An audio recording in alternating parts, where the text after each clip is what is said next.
छत्रपती संभाजीनगर शहरातून एक अत्यंत धक्कादायक आणि खळबळजनक बातमी समोर येते। शहरातील महानगरपालिकेच्या मुख्य कार्यालयाच्या पाठीमागे असलेल्या मुख्य पोस्ट ऑफिसला बॉम्बने उडवून देण्याची धमकी देण्यात आली आहे। या धमकीचा ईमेल प्राप्त होताच संपूर्ण शहरात एकच खळबळ उडाली असून पोलीस प्रशासनाने तातडीने कडेकोट बंदोबस्त तैनात केलाय। सुरक्षेच्या कारणास्तव पोस्ट ऑफिसची इमारत पूर्णपणे रिकामी करण्यात आली असून बॉम्ब शोधक पथकाद्वारे तपासणी केली जात आहे।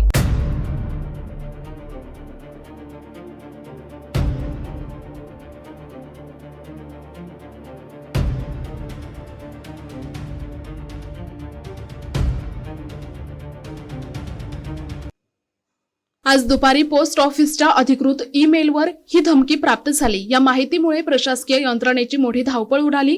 माहिती मिळताच पोलीस निरीक्षक निर्मला परदेशी यांच्यासह पोलिसांचा मोठा फौजफाटा घटनास्थळी दाखल झाला।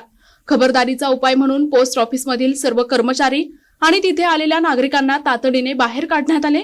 घटनेचे गांभीर्य ओळखून बॉम्ब शोधक आणि नाशक पथक तसेच श्वान पथकाला पाचारण करण्यात आले। पोस्ट ऑफिसच्या प्रत्येक कोपऱ्याची आणि आवारातील वाहनांची सखोल तपासणी करण्यात आली आहे। महानगरपालिकेच्या मुख्य कार्यालयाजवळच हे पोस्ट ऑफिस असल्यामुळे या परिसरात मोठी गर्दी असते। त्यामुळे पोलिसांनी बॅरिकेड्स लावून परिसरातील वाहतूक आणि नागरिकांची ये-जा मर्यादित केली।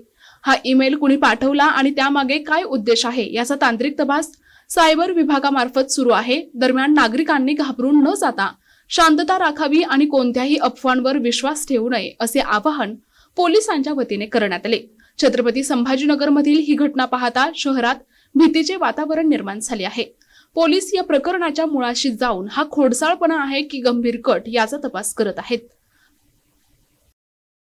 याच्यामध्ये आम्हाला सकाळी पोस्ट ऑफिसचे बनसोड साहेब आहेत, त्यांनी फोनही केला आणि मेलही पाठवला। मेल आलेला होता, त्याच्यात रिपोर्ट पाठवला त्यांनी त्या मेलच्या अनुषंगाने जे आम्हाला माहिती दिलेली होती त्या अनुषंगाने पूर्ण पोस्ट ऑफिस जे चालू होतं त्यांचं कार्यकाळ आता म्हणजे सगळेच लोक होते कामकाजासाठी, तर त्यांचे कामकाज करणारे आणि कामासाठी आलेले सर्व लोक आम्ही बाहेर काढून पूर्ण रिकामं करून घेतलं। काही मेल प्रमाणे काही दुर्घटना घडू नये म्हणून, कुठली हानी होऊ नये म्हणून, आणि सगळं रिकामं केल्यानंतर आता आमचे मेल कुठून आला आहे याची इन्क्वायरीसाठी सायबरचे PI जाधव साहेब आलेले आहेत आणि BDDS बोलून घेतलेले BDDS ची टीम आमची सर्व श्वान पथकासह आलेली आहे। बॉम्बचं जे आहे विषय तर ते सगळं शोधण्यासाठी आमच्या सर्व टीम कार्यरत आहेत।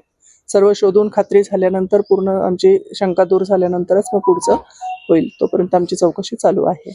सुबह आज 11:57 पे मुझे एक ईमेल मिला है मेरे ऑफिस से फॉरवर्ड जो किया था उन्होंने। तो वो ईमेल में ऐसा मजकूर था कि हम सब टपाल कार्यालय जो है हमारे पोस्ट ऑफिस और पासपोर्ट सेवा केंद्र जो है वो RDX बम से उड़ा देने वाले हैं, और इस वजह से आपके जो काउंटर सेवा है, सर्विसेज है और जो कस्टमर है पोस्ट विभाग के जो ग्राहक है उनको उधर अंदर मत लीजिए क्योंकि उनके इसको खतरा है।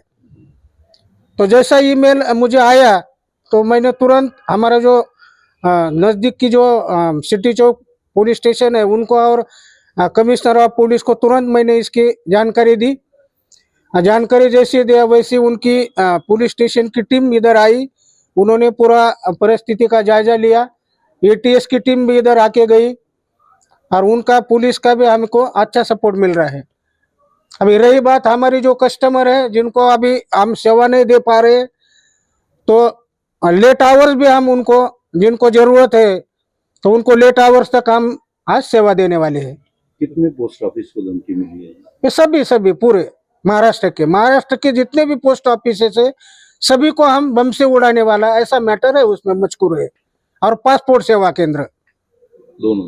हाँ, कहीं दुर्घटना कहीं हुई नहीं? कहीं नहीं हुआ अभी तक, ऐसा एडवर्स कुछ मैसेज हमारे पास नहीं आया है। तो क्या ये फेक मेल भी हो सकता है या क्या? नहीं, अभी उसका जांच तो पुलिस और हमारे वरिष्ठ करेंगे, क्योंकि उसका मुझे फॉरवर्ड मेल है, इसीलिए कहाँ से आया, किसने भेजा, इसकी जानकारी मेरे पास नहीं है।